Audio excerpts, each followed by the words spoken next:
Pupuntahan niyo po So, ba yung mga yun? sinabihan ko sila, ma'am. Sabi ko, just let me know kung anong plans ninyo, anong gusto ninyong gawin. Kasi sa 28 naman, ang nakaschedule na bumisita is yung sister ko si Veronica tsaka yung mother niya si Shelito. So I'll be free that day, whatever that you want to do on How about your Friday. mother? How about your mother? When is she coming? She's arriving. Alam mo, darating. Hindi ko na maalala kailan darating mama ko. Darating siya then? 28 or 29. I On the think. birthday, ma'am. Yes, oo. Pero kayo po, anong plans nyo for the birthday? I mean, pwede bang dalahan ng cake o ano ba?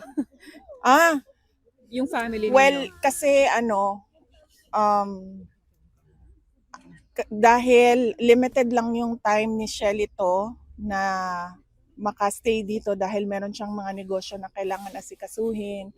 Hindi niya pwedeng pabayaan yung hanap buhay niya. At si Veronica naman ay nag-aaral so kailangan din niyang umuwi. Hindi siya pwedeng magtagal ng absent. Limited yung time nila. So lahat ng time na pwedeng ibigay sa kanila, binigay sa kanila lahat. So kahit yung birthday, binigay sa kanila yung schedule, yung time na pumasok sa loob. So Ikaw, VP, anong plano mo Schedule for ko sa his Friday. birthday? wala akong schedule sa kanya sa Friday. After As I said, binigay namin, kasi allowed lang siya ng 2 visits a day. So, one lawyer visit, and then one family visit. So, the day after ka na lang, VP, or before? Wala akong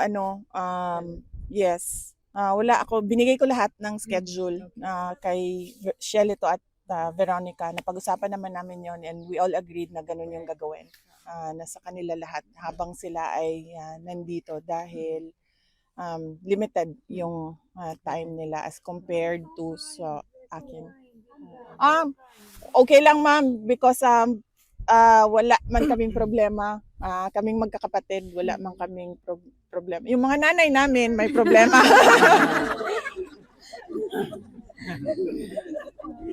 Pero kaming magkakapatid, you should see our group chat. Kaming apat na magkakapatid. So funny. BP, may how long you will stay? Just until I get all the lawyers appointed by the court. They need to be vetted, cleared by the court, and once they're all appointed, then I can come and go already. VP, ganun pa rin ba yung tinatanong ni former president? Yung timeline, yung legal strategy, is he very much involved pa rin? You have to ask the lawyer, no, kung ano yung mga napag-usapan nila with regard to sa legal part. Pero sa'yo, ganun pa rin ang mga tinatanong. Meron siyang na-mention kanina about the same rin. Yes, kung ano yung process. Ano yung pagkasunod-sunod na kailangan gawin. Hindi meron po kayong binanggit yesterday na ang pangamba niyo para sa dad niyo kapag bumalik siya ay baka magaya kay Ninoy Aquino. Meron po bang mga threats? Ano po yung basis or context po nitong binanggit po ninyo dun sa malawakang gathering? Meron po bang mga nare-receive na death threats sa kanya? Or how serious is this possibly na magkaroon kayo ng pangamba? Ang binabasehan lang natin is kung ano yung nangyari noon. Nakita naman natin yung nangyari noon. Hindi naman na mabura kung ano yung nangyari sa kasaysayan. At ito ay nagpapakita kung ano yung kapasidad or capacity nila to do these kinds of things. Including that extraordinary rendition where they took the former president from Philippine soil and brought him to The Hague. Nila, ma'am? ICC. Nila, yes. Meaning, The administration nila. The administration. Oo. BP, May reaction po kasi yung reaction Malacanang, yung mga sinasabi po nila na hindi raw po ganun yung sitwasyon, and as a matter of fact, ang dinescribe daw po dati ni former president ang sarili niya na kahalintulad ni Hitler and not Ninoy. Hindi naman si dating Pangulong Rodrigo Duterte ang nagsasabi na magiging Ninoy siya, Aquino. Ang nagsabi nun ako at hindi si Pangulong Duterte. Those were my fears for the life of my father based on history. Let me be clear that President Duterte wants to go home, wants to go back to Davao City. So even if you would be safer here, yun pa rin, kasi kayo po, may pangamba kayo na kapag umuwi siya, baka may mangyari sa kanyang masama. Mhm. Wouldn't be a fact that he would be much safer here kung sakasakali, or yun pa rin ang gusto po niya talagang makauwi no matter what? Yun ang sinasabi niya every time na pumupunta ako doon, kailan ako makakauwi, timelines, ganyan. Gusto niya talagang umuwi Dun sa ng pangamba Davao niyo City. po, ma'am, ano po yung sabi niya? Sabi niya, well, that is life. Yan, lagi sinasabi niya. That is life, so be it. He did say that noong Sabado.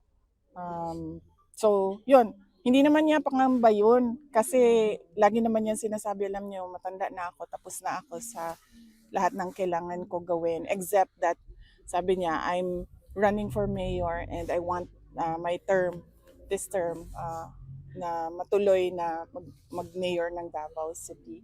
But sabi niya, other than that, I only think about my children. VP, you have a response to the response also of Malacanang and House of Representatives regarding yung mga nabanggit po kahapon. Ano ba Halimbawa nabanggit sa budget. Oo, Mhm. parang sabi nila kung gusto ng transparency, parang mauna daw yung kampo ninyo to answer answer ano po yung allegations. Oo. allegations of ano po. Yung sa May sinasabi po OVP kasi and na DepEd. yung new set of names daw po, which Ortega dubbed as Team Amoy Asim, included Amoy Liu, Fernan Amoy, and Chog de Asim. Would you care to respond to this? Yes. Iba kasi yung, 'di ba, nag-file na sila ng impeachment sa akin. I suppose yan yun, no? Yung impeachment. Oh. Nag-file na sila ng impeachment sa akin and nandiyan na yan sa Senate. And well, they can say what they want to say. Pwede naman na nila yan sabihin. And ako din, nag-file na rin si Congressman Pantaleon Alvarez questioning the budget and what happened to the budget and constitutional infirmity and irregularities in the budget. And then I can say what I want to say. It doesn't have to be na dahil pinupuna ko sila sa ginagawa nila sa ating bayan, ay kailangan ko din sagutin yung sinasabi nila. Ma'am, kahapon po talagang malakas yung panawagan ng mga taga-suporta na mag-resign si Marcos. Sinabi po ng Malacanang ngayon na kung pinagre-resign po nila ang Pangulo, sino ang makikinabang? Kahit sabihin po ni VP Sara o kayo nagsabi niyan, kayo pa rin daw po ang makikinabang. Meron po ba kayong sagot? Wala ako sinabi kahapon na BBM resign. Yes, ma'am. Wala po kayo sinabi, ma'am. Yes, napaka-klaro nun na hindi ko siya wala ko sinabi kahapon na BBM resign. Yes, Hindi ma'am. ko yan Wala po kayong sinabi ever sinabi na Sir, let her speak, please. wala ako sinasabi ever na dapat mag-resign si BBM. Ang sinabi ko lang kahapon, sabi ko kung nananawagan kayo ng BBM resign, bigyan nyo ng rason kung bakit yan ang panawagan ninyo sa kanila. And then I gave them examples. Very clear. I gave them, well, yan, ayan, may example po dito. Namin naiintindihan yung sinasabi niya. Kasi, Wala kaming maintindihan. Dami nga dong anomalya. Magpa-drug test po siya. Saka mga drug addict. Magpa-drug test. CP, how are you? so yun lang naman ang sinabi ko. Sabi ko sa mga tao, pag nanawagan kayo ng BBM resign, dapat sabihin ninyo kung bakit. Para naiintindihan ng mga nakikinig, bakit ba tayo nananawagan ng resign? VP, how are you managing yung case ng father ninyo tapos yung may impeachment pa kayo? How are you managing everything? Or how do you plan to manage? Well, yes, okay naman na yung sa impeachment kasi before nangyari yung extraordinary rendition o pagkuha kay Pangulo doon sa Pilipinas, nabuo na yung team ng impeachment. So, on that point, okay na sila and they're preparing for trial. Ang dito lang kasi sa ICC, hindi pa mabuo yung team kasi we're waiting for papers for other lawyers. So, yun yung kailangan ko matapos. And then, kailangan ko ma-introduce yung lawyer in charge for PRD inside and the outside world doon sa mga kapatid ko and sa kay Shelly to para pwede na akong bumalik sa Pilipinas and then pumunta na lang dito kapag kailangan. May Filipino lawyer na po kayo napili? Wala pa ma'am, wala pa pong Filipino lawyer sa ngayon. Yun ay ginagawaan pa ng shortlist sa ngayon. Ma'am, meron din po kayong binanggit kahapon na nasabi niyo we don't have a country in 2020. We'll see each other siguro ma'am if you'll prepare an activity sa 28 sa Friday po. Going home na po bukas. Going opo. Can we give this to PRRD? Taga saan kayo ma'am? Samal Davao. Sige. Abot him this one. Pwede siya ma'am doon ihulog ma'am. Makita niya tanan ang mga rally at kahapon po. Makita niya tanan ang mga nag-rally para sa iya. Yes ma'am, pwede dito ihulog sa BP. taga asa de mo? Taga saan kayo ma'am?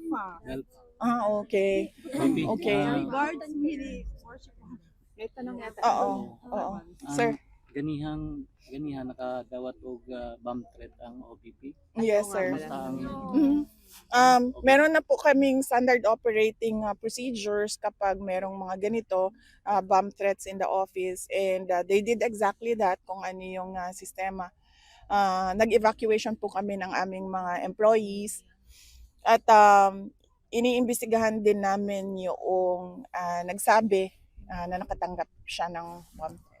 Did they call you about it po? Nung Yes ma'am, nangyari? kaninang umaga nag-usap Wala naman pong kami. napahama or anything. Wala namang walang napahama pero nakwento sa akin na merong nag-a-apply kanina sa Office of the Vice President at nasali siya doon sa evacuation and then nag-back out na daw. Sabi niya ayaw ko na magtrabaho sa OVP. So, yun lang Ma'am, naman. sorry, clarify ko lang po kasi kahapon din po sa speech niya, ma'am, may sinabi po kayo na pinatatak po kayo ng mga tao but we may not have a country anymore in 2020. Yes. Ano po kaya, ma'am, yung context po nitong no more country in 2028? Ano po yung analogy? Well, lugmok na tayo sa kahirapan because at this point, we should be working our way up but it seems that we are working to go to the dumpster.